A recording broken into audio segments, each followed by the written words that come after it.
မန္တလေးတိုင်းဒေသကြီးအတွင်းကပြင်ဦးလွင်မြို့ရခင်မေမြို့သည်ပင်လယ်ရေမျက်နှာပြင်အထက်3509ပေတွင်တည်ရှိပြီးရှမ်းရိုးမတောင်တန်းပေါ်မှတာယာလှပသည့်တောင်စခန်းမြို့တစ်မြို့ဖြစ်ပါတယ်။ရာသီဥတုအေးမြကြည်လင်မှုနှင့်အတူပန်းမြို့တော်အဖြစ်လဲလူသိများလှပါတယ်။ပြင်ဦးလွင်မြို့သည်အေးမြသောရာသီဥတုကြောင့်အနေနဲ့အရရက်ကခရီးသွားများအပူရှောင်နေထိုင်သူများဖြင့်စီကားလှသောမြို့ဖြစ်ပါတယ်။ပြင်ဦးလွင်မြို့၏အသေးစိတ်အချက်လက်များနှင့်ထင်ရှားသောအရာများကိုအောက်ပါအတိုင်းစုစည်းဖော်ပြပေးလိုက်ပါသည်။ထင်ရှားသောလယ်ပတ်စရာနေရာများ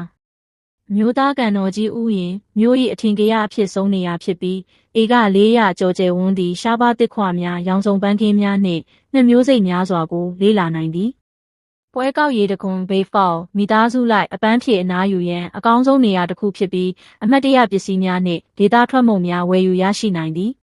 ဓာတ်တော်ချရေတခွန်စွန့်စားသွားလာရသည်ကိုနှစ်သက်သူများအတွက်တင့်တော်ပြီးရေတခွန်အဆင့်ဆင့်၏အလှကိုခံစားနိုင်သည်။ပိတ်ချင်းမြောင်လိုင်းကူနန်းနမူလိုင်းကူတဘာဝလိုင်းကူအတွင်းတွင်ဖျားဆင်းသူတော်များစွာကိန်းဝတ်ဆံပေတော်မူသည့်ဘာသာရေးဆိုင်ရာအထင်ကရနေရာတစ်ခုဖြစ်သည်။ဒီဇင်ဘာချမ်းနိုစားနွားမွေးမြူရေးစိုက်ပျိုးရေးနှင့်စပစ်ချံများကိုတနေရာထဲတွင်လေ့လာကြည့်ရှုနိုင်သည့်အပန်းဖြေစခန်းတစ်ခုဖြစ်သည်။မဟာအန်ထူးကန်သာဆူတောင်းပြဖျားအလွန်ကြီးညိုပွဲကောင်းသောစကျင်ကြောက်ရုပ်ပွားတော်ကြီးကိန်းဝေရာနေရာဖြစ်သည်။ထင်ရှားသောဒေသထွက်အစားအသောက်များ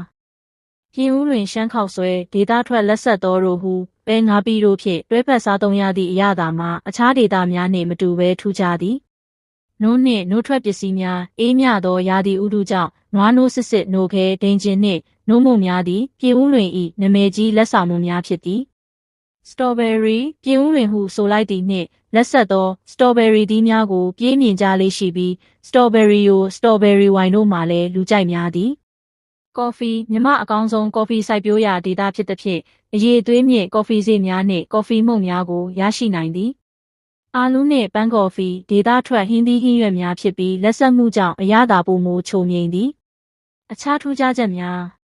မြင်းလဲများပြင်ဦးလွင်မြို့၏ရှေးဟောင်းအငွေအသက်ကိုဖော်ဆောင်ပေးသောရောင်စုံချယ်မြင်းလဲများမှာမြို့ရင်းလှည့်လည်ကြည့်ရှုရန်အကောင်းဆုံးသောပို့ဆောင်ရေးယာဉ်များဖြစ်သည်။ကိုလိုနီခေတ်လက်ရာအဆောက်အဦများမြို့ရင်းရှိရှေးဟောင်းအိမ်ကြီးများနှင့်ဟိုတယ်ချို့မှာကိုလိုနီခေတ်ဘီတုကာလက်ရာများကိုယနေ့တိုင်ထိန်းသိမ်းထားဆဲဖြစ်သည်။အခြားလိုအပ်တာတွေရှိသေးရင်လည်းကွန်မန့်မှာဝင်ရောက်ရေးသားသွားလို့ရပါတယ်။